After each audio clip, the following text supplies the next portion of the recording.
बताइएगा आप सब। आपको बताना है rate of reaction towards SNAE। ठीक है, तो बताओ, कुछ ग्रुप्स बताया अभी हमने आपको, और आपको क्या करना है बाबू, उसे याद रखना है। तो बताइएगा जरा, पहले क्या लिखा हमने? एसिड क्लोराइड लिखा। बोलो हाँ, पहला सही लिखा मैं, एसिड क्लोराइड। सिखाना नहीं पड़ेगा ना, अभी ग्रुप सिखाया। एसिड क्लोराइड का रेट ऑफ रिएक्शन क्या होगा बाबू? ज्यादा। दूसरा क्या लिखा? Acid anhydride. कोई दिक्कत? तीसरा बताओ क्या होगा?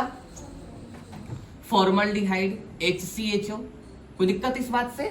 अब देखो फिर से एक बार याद करो, acid chloride, acid anhydride, formaldehyde या मिथेनल। उसके बाद इस एल्डिहाइड के बाद जो एल्डिहाइड बच गया RCHO।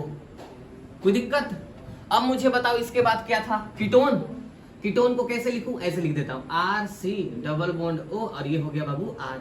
इतना तो मालूम है ना, C डबल बॉन्ड O के दोनों तरफ कार्बन हो, एल्काइल ग्रुप हो, एल्काइल ग्रुप में कार्बन होता है, that is known as ketone.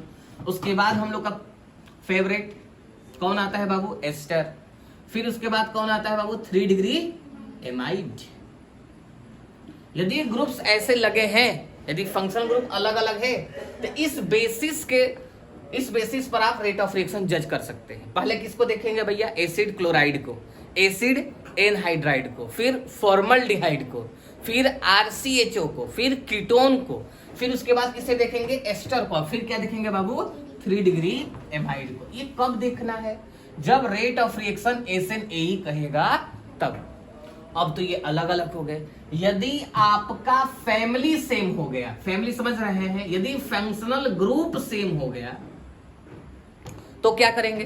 तो जब फंक्शनल ग्रुप सेम होता है, रेट ऑफ रिएक्शन देखनी है आपको SNAE वाली, तो ये होता है डायरेक्टली प्रोपोर्शनल टू किसके बाबू? -I, और किसके बाबू?